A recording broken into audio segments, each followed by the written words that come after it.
estamos hoy, hermanos? Bendecidos. Bendecidos y victoria, decía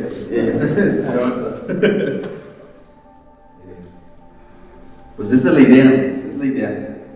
Miren, a veces necesitamos ser exhortados, pero a veces también animados. Y la exhortación en sí misma debe traer un ánimo. O sea, cuando a veces escuchamos la palabra, es cierto, todas las veces quisiéramos recibir ese apapacho, esa palabra que nos anime a seguir haciendo lo que estamos haciendo, pero nunca el pecado va a traer un apapacho. Entonces, aún cuando viene una reprensión o una exhortación en contra de aquellas cosas que sabemos que a Dios le agrada, pues lo vamos a rechazar, pero aún en eso hay un ánimo de parte de Dios. O sea, y esa es la idea, de que nos reunamos cada miércoles a orar. Oremos por aquellas cosas que el hombre por sí mismo no puede lograr. El hombre está sediento de encontrar una fuente de la cual pueda surtirse todos los días, y por esa razón yo quiero que vayamos a Jeremías capítulo 2, versículo 13. Seguramente han escuchado este versículo, lo han leído, y va a ser muy pertinente para nosotros, porque aparte de ser una exhortación, también tiene un ánimo para nosotros. Jeremías capítulo 2, versículo 13. Dice la palabra de Dios: porque dos males ha hecho mi pueblo, me dejaron a mí fuente de agua viva, y cavaron para sí cisternas rotas que no tienen agua. Miren, creo que solo deberíamos de leerlo, ya lo entendimos, ¿no?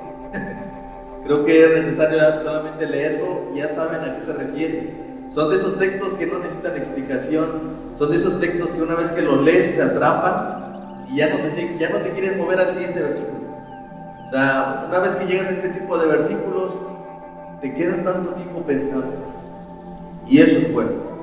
La idea, hermanos, de esta noche es que nosotros pasemos ese tiempo en nuestro corazón, reflexionando lo que el texto ya dice, ¿no? Dice otra vez la palabra: dos males ha hecho mi pueblo, me dejaron a mí fuente de agua viva, y cavaron para sí cisternas que no retienen agua.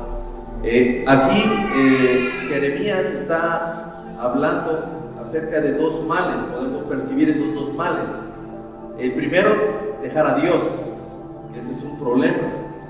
Sí, yo no tengo que explicarles por qué es un problema, pero el corazón siempre tiene la tendencia de dejar a Dios. Yo no tengo que explicarlo, pero como tenemos reunión de oración, tengo que hacer.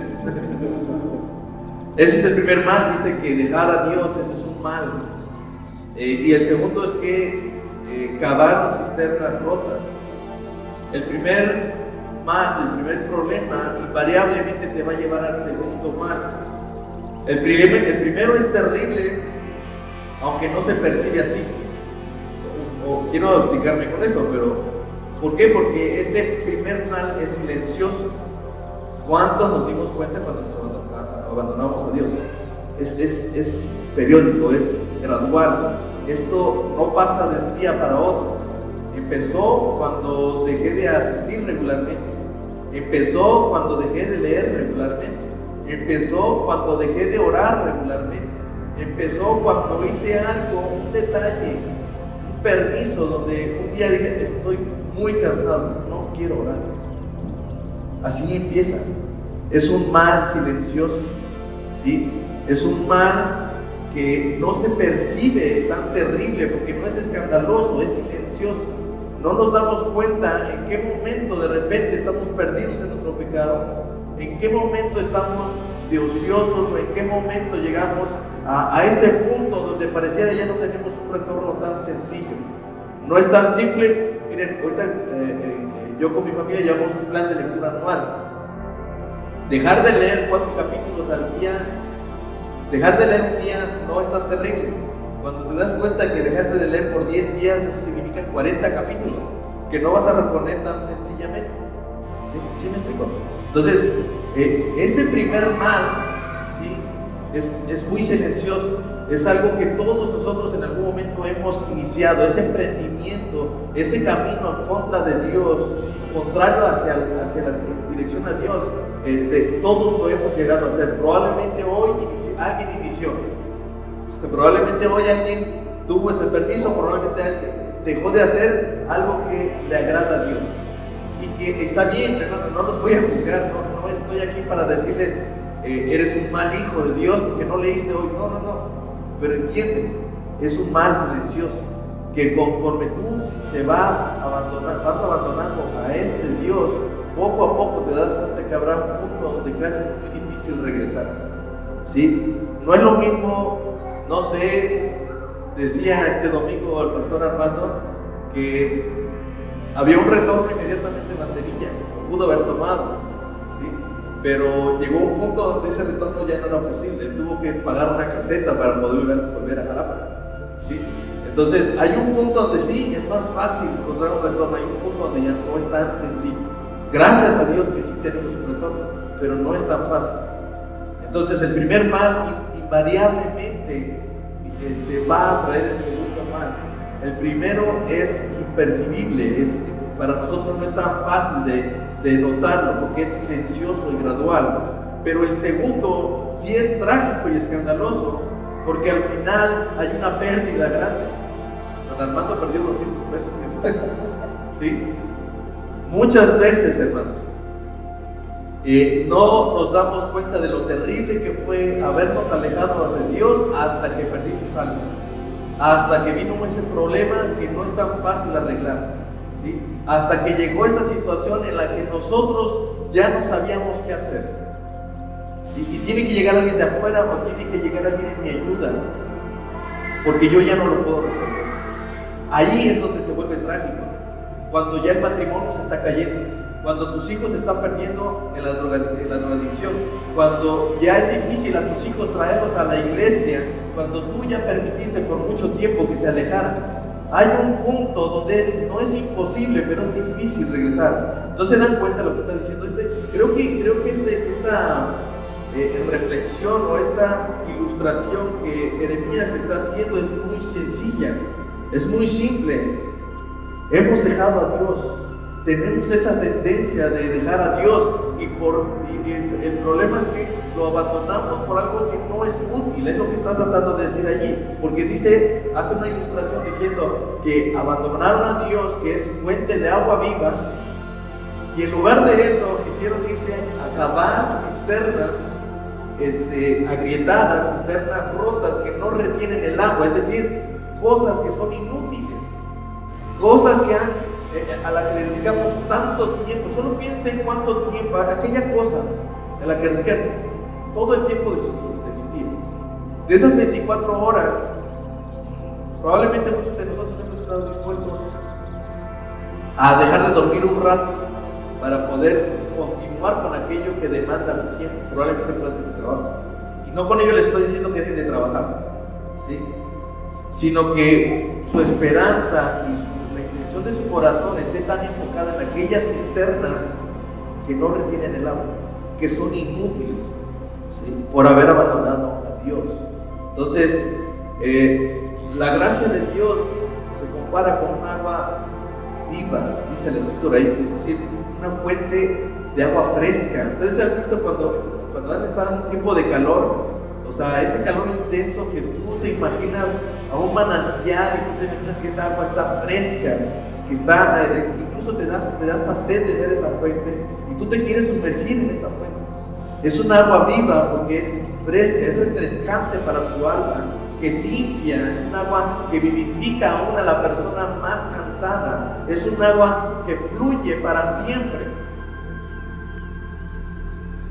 Miren, contraste a eso, nosotros en lugar de preferir esa fuente de agua viva, nos vamos a cavar. ¿Ustedes alguna vez han cavado un hoyo? ¿Alguna vez? Los que saben que un hoyo chiquito, no estoy hablando de una cisterna, pero si alguien ha cavado un hoyo de, no sé qué te gusta, de 1 metro cúbico, tú piensas, no sale mucha tierra de ahí, hasta que empiezas a sacar la tierra. Hasta ese momento te das cuenta que en realidad era mucha tierra y que no sabes, porque tú no te puedes, bueno, ¿de dónde salió tanta tierra si nada más iba a ser un hoyito? Pero tú sabes lo difícil que es cavar. ¿Sabes? Hay mucha gente que se la pasa cavando cisternas. Es decir, se le dedica tanto tiempo a esas cosas, ¿sí? Que no es que dijeras tú, a lo mejor esto va a traerme bien y me va a saciar para siempre. No, es imposible, ¿sí? Y miren, para que tengan una idea de lo que está diciendo aquí con estas cisternas, uno debe de entender que Palestina era una tierra árida, una tierra generalmente seca. Entonces, cuidar el agua era muy importante. No sé ustedes en estos panderos cómo lo han pasado, pero cuando se me va el agua yo sufro mucho, ¿sí? Ahora imagínense que llegue el día en que me surten el agua, yo lleno mi tanque de agua, ¿sí? Y estoy ahí bien feliz también, y al otro día me quitan el agua y yo digo, ¿qué me preocupo? Yo tengo un tanque lleno de agua. ¿Qué pasaría si llegando a ver el tanque me doy cuenta que no tiene ni una sola gota de agua? Porque ese tanque tiene una fisura, porque ese tanque tiene un hoyo, porque dejé la llave de abajo abierta, no me di cuenta y se vació totalmente esa cisterna. ¿Qué sentiría? O sea, es una desesperación. Entonces, el asunto es que muchas veces nosotros estamos dedicando tanto tiempo en cavar una cisterna que probablemente es inútil, o que generalmente es inútil. Evidentemente no estoy hablando de que si tu trabajo es útil o no, que si las cosas que te dedicas son útiles o no, sino aquello en lo cual nosotros hemos puesto nuestra esperanza. De eso se trata. Les decía ahí, es frustrante tener que dejar esa fuente de agua viva donde fluye agua fresca, cristalina, y cambiarla por un agua estancada, aun si esa cisterna que tú cavaste retiene esa agua con todo eso. ¿Saben qué es lo que pasa con el tiempo, con esa agua estancada? Se echa a perder. Ustedes han dado cuenta, las piscinas necesitan un tratamiento porque esa agua que está estancada requiere un proceso de limpieza, ¿sí?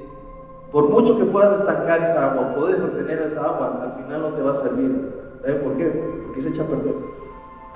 Esa es la idea que uno debe entender de las cosas que son de este mundo, ¿sí? Son esas cosas que tú te puedes llegar a dedicar tanto tiempo que te dedicas a cavar esa cisterna, y esa cisterna, una de dos, o se filtra el agua, ¿sí? No retiene esa agua, y aún si la retuviera, esa agua no va a ser viva, esa agua no va a ser cristalina, esa agua no va a ser edificante como la de una fuente de agua viva, como la de un manantial. Entonces, nosotros tenemos que ver que a veces, como el pueblo de Israel, que se alejaba de Dios por ir a otros dioses, ¿sí? Por ir por levantar otros ídolos, dejaban al único Dios verdadero. Y ese es el problema, de que quizás muchas veces no vamos en oración, ¿sí? Quizás hemos dejado de ir en oración porque todo lo hemos querido solucionar nosotros, o porque nos hemos pasado tanto tiempo tratando de cavar cisternas que al final o no retienen el agua, y aún si la retuvieran, esa agua se nos echa a perder. Jesús le dijo, ustedes recuerdan a la samaritana, ¿no? Si conocieras el don de Dios y quién es el que te dice dame de beber, tú le pedirías y él te daría agua viva, ¿sí? Juan, ahí en el capítulo 4, versículo 14 dice, mas el que bebiere del agua que yo le daré no tendrá sed jamás, sino que el agua que yo le daré será en él una fuente de agua que salte para vida eterna. Miren, una cosa que debemos entender de este texto, porque uno diría, sería como encontrar el elixir de la juventud eterna, ¿no? Es encontrar aquella cosa que me va a quitar la sed y yo nunca voy a tener. No, no es lo que está diciendo el texto. Ustedes pueden notar ahí que lo que promete Jesús no es destruir la sed, porque la sed es necesario tener sed, ¿sí? Sino proveer un manantial inagotable en el cual nosotros podamos surtirnos de esa agua viva. Esa es la idea, hermanos. No es simplemente encontrar algo que me quite la sed para siempre, sino una fuente inagotable de agua viva. Eso es lo que dice el texto. Me agrada lo que dice John Piper al respecto. Dice, un manantial satisface la sed, no removiendo la necesidad que tienes de agua, sino estando allí para proveerte de agua cada vez que estés sediento, una y otra vez, una y otra vez, una y otra vez. Miren, nosotros en Chicontepec tenemos, gracias a Dios, un pozo que desde que yo tengo uso de conciencia, ese pozo todavía sigue dando agua. Y es bueno que en tiempos de calor nosotros a veces no tengamos que padecer de esa agua. Imagínate quererte refugiar en tu trabajo en el tiempo que tienes sed y te des cuenta que tu trabajo no te da lo que quieres, porque es una cisterna rota. No estoy diciendo que dejes de trabajar, estoy diciendo que tu esperanza no está en tu trabajo, ni siquiera está en tu crianza, ni siquiera está en cómo vas a ser como padre, sino en el hecho de decir, yo no encuentro en otro lugar más que en Cristo Jesús esa agua y esa fuente de vida eterna que necesito para vivir mi vida. Entonces, Jesús no es una fuente a la cual tú puedas decir, dame de esa agua para que nunca más vuelva yo a ti. No, es una fuente de agua viva, una que está disponible cada vez que tengas sed. Y ¿sabes qué, hermano? Cuando vamos en oración, lo que estás diciendo es, tengo sed, Señor, y vengo a ti a decirte, tengo estas necesidades, y las pongo delante de ti en oración, porque tengo estas necesidades. No has quitado de mí la sed, porque yo sé que lo que tú deseas es que siempre busque de ti esta única fuente de agua viva. Nada más que, hermanos, si, como dijera el Ferraz, o la bebes o la derramas. Cuando Jesús le dijo esto a la samaritana, le dijo a esta mujer en el versículo 15, Señor, dame de esa agua para que ya no tenga sed yo, ni venga aquí a sacarla, dice ella. ¿Sí? Jesús le dice, ahí es cuando le dice, ¿de verdad tú quieres tomar de esta agua, de esta agua viva? ¿Estás lista para tomar de esta agua viva? Y entonces le dice, a ver, llama a tu marido. ¿Sí? Y ahí llama a tu marido y dile que venga para acá. ¿Y qué le responde la mujer? No tengo marido. Y le dice, bien has dicho, no tengo marido, porque 5 maridos has tenido, y el que ahora tienes ni es tu marido. Esto es hecho con verdad. Y entonces ya tú eres profeta, Señor. Miren, una de las cosas que provoca esta agua es que a veces la vemos como eso. La vemos como, quiero que me quite la sed, quiero que me quite los problemas, quiero que me quite este estrés, quiero que me quite tantas cosas, pero Jesús no es una lámpara de aladino. Jesús no es esa fuente de elixir que vemos en las películas. No, Jesús es una fuente de agua viva. Necesitamos entender que cuando bebamos esa agua, al principio vamos a sufrir, porque esa agua nos hace ver lo que somos. Beber esa agua significa tener que ir delante de Jesús y decir, Señor, tengo sed y la tengo porque estoy mal en esto. La tengo porque el pecado me ha secado. La tengo porque el pecado me ha secado de mi alma, y por eso vengo a ti, porque tengo sed. Hermano, tú no puedes ir delante de Dios a pedir solamente que te arregle las cosas sin decirle, Señor, este es el problema que yo tengo, mi pecado es lo que me ha secado. Para que tú estés en condiciones de tener esa agua viva, necesitas tú reconocer delante de Dios tu pecado. Cuando vamos en oración, hermano, tenemos la oportunidad de ir, no solamente a recibir de esa fuente de agua, esa agua cristalina, esa agua que va a vivificar mi alma. Yo necesito despojarme de esa suciedad. Es como si tú llegaras con un vaso lleno de coca. Aunque te agrada ese vaso lleno de coca fría, con hielitos, la realidad es que tú necesitas agua pura. ¿Sí? Y para eso tú tienes que vaciar ese vaso de agua. Entonces, esa es la idea, hermanos. Dice Juan 4:29, vengan. Dice esta mujer, cuando ella entiende eso, ella llama a sus hermanos y dice, oigan, vengan acá, ¿no será acaso este el Cristo? Entonces, hermanos, ¿a dónde más iremos? Si solo en Cristo tenemos palabras de vida. ¿A dónde más iremos? Salmos 36:9 dice, porque contigo está el manantial de vida, en tu luz veremos la luz. Isaías 55:1-2 dice, a todos los sedientos vengan a las aguas, y los que no tienen dinero vengan y compren y coman. Vengan, compren sin dinero y sin precio vino y leche. ¿Por qué gastan el dinero en lo que no es pan y vuestro trabajo en lo que no sacia? Óiganme atentamente, coman del bien y se deleitará su alma con grosura. ¿Quién quiere venir a la fuente de agua? ¿Quién quiere venir a la única fuente de agua que te va a saciar para siempre? Hermanos, si entendiendo esto, que venir a Jesús, miren, si se tratara de solamente ir una vez oraríamos en toda nuestra vida. Pero quien está sediento el día de hoy, no solamente en esa sed de nuestra alma, de nuestros propios pecados, del perdón, sino también esa sed de ver a Cristo glorificado en medio de la iglesia, esa sed que tenemos de ver a Cristo glorificado en medio de mi familia, en medio de mi propia vida, un hombre ejerciendo la fe a través de la lectura, a través de la oración. Quien tenga sed ahora, hoy va a orar junto conmigo y va a rogar al Padre, y va a rogar a Cristo que le dé de beber de esa agua. ¿Quién tiene sed? Entonces vayamos a esa fuente de agua viva. Y la forma en la que podemos beber de esa agua es leyendo su palabra y orando hoy juntos como iglesia. Y roguemos al Señor que esta iglesia, que cada uno de nosotros, nuestras familias, beba de esa agua. ¿Están conmigo? ¿De verdad? Sí. Vamos a ponernos de pie y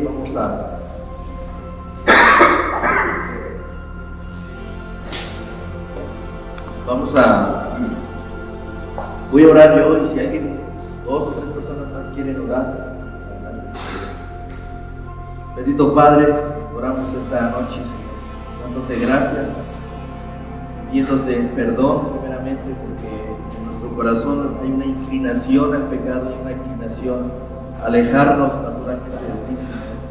Dejamos de apreciarte y de valorarte como lo que eres, dejamos de verte como lo más precioso en este mundo, dejamos de ver ese interés en tu personalidad, en tu persona y en tu carácter.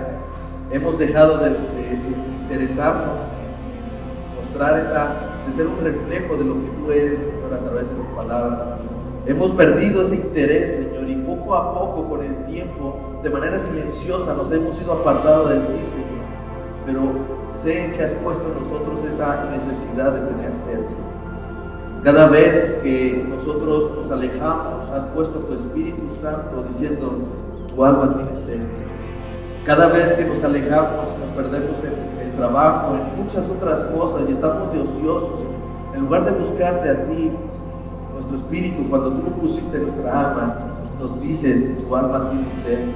Señor, queremos decir que tenemos sed y queremos ser saciados por esa fuente de agua de vida eterna. Ayúdanos, Padre, a poder dejar esas cisternas, Señor, esas cisternas rotas que hemos cavado y que hemos dedicado tanto tiempo en cavar y que son inútiles, Señor, que no tienen esa capacidad de saciar nuestra alma, Señor. Ninguna de esas cisternas que hemos cavado por mucho tiempo, Señor, tendrán la capacidad de saciar nuestra sed, Señor, porque solamente de ti viene palabra de vida eterna, solamente de ti fluye esa agua viva que fluye para vida eterna, Señor. Solamente en ti podemos encontrar nuestra mayor necesidad, Señor, y damos gracias porque este Espíritu que has puesto en nosotros nos dice continuamente, regresa a Dios, regresa a Él y busca de Él. Padre, rogamos que tu Espíritu nunca se aleje de nosotros y que ese deseo de ser saciados con esa agua viva, Señor, sea algo que esté siempre cuando estemos tratando de ir y de huir de ti, Señor. Rogamos y oramos como iglesia, Señor, para que cada uno de nosotros busquemos constantemente, Señor, y busquemos en ti podamos suplir esa necesidad, Señor, primeramente espiritual, esa necesidad de saciar nuestra mente de tu palabra, de nuestro corazón, de tus promesas, Señor, de saciar, Señor, de nuestras almas, de esa incertidumbre de cada día, Señor, de los problemas que vienen cada día, Señor. Permítenos poder ir a ti en oración, Señor, reconociendo que solo en ti encontramos esa agua fresca que va a vivificar nuestras almas, Señor.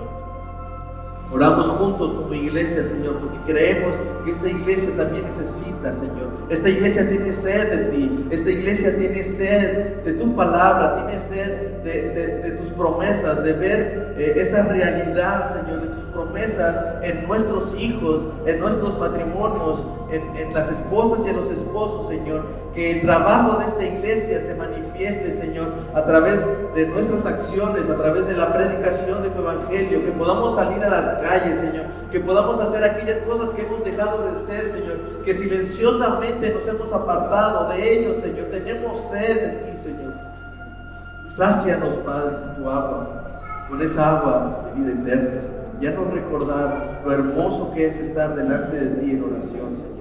Permite que en nuestras almas haya un deseo de confiar plenamente en ti, Señor. Que oremos todos los días, Señor. Y aun cuando no tengamos ganas, haya en nosotros esa necesidad, haya esa sed, Padre. No permites que nos alejemos tanto tiempo de ti, Señor, y que nos dediquemos a cavar cisternas rotas, sino que vayamos a ti, la única fuente de agua de vida eterna, Señor. Ruego por cada uno de mis hermanos que está aquí, Señor. Cada una de sus necesidades, cada una de sus áreas por las cuales se ha ido abandonándote a ti, Señor. Cada una de aquellas áreas que ha ido abandonando y que tú le has dicho claramente, vuelve a mí y ora y lee y otra vez predica el evangelio a tus hijos, toma a tu familia y reúnete en medio de tu palabra, Señor. Te rogamos que tú seas con nosotros, Señor. Gracias, Padre bendito, por este tiempo de oración, Señor. Sigue aumentando, sigue poniendo esa sed en cada uno de mis hermanos, de tal manera que cada miércoles este lugar se llene, no solamente los domingos, no solamente en tiempos donde hay fiestas, Señor, porque también es un gozo venir juntos como iglesia a orar, Padre. Así que anímanos, Señor, regrésanos otra vez al gozo de tu salvación, Señor. Padre bendito, rogamos, Señor, para que todos aquellos que están sedientos de ti, Señor, escuchen tu palabra, vengan a estas aguas, Señor. Aunque no tengan dinero para comprar, compren para comida, Señor, no para aquellas cosas que se echan a perder, Padre. Bendícenos, Señor, en esta noche. Te lo rogamos en el nombre de Jesús. Amén. Amén.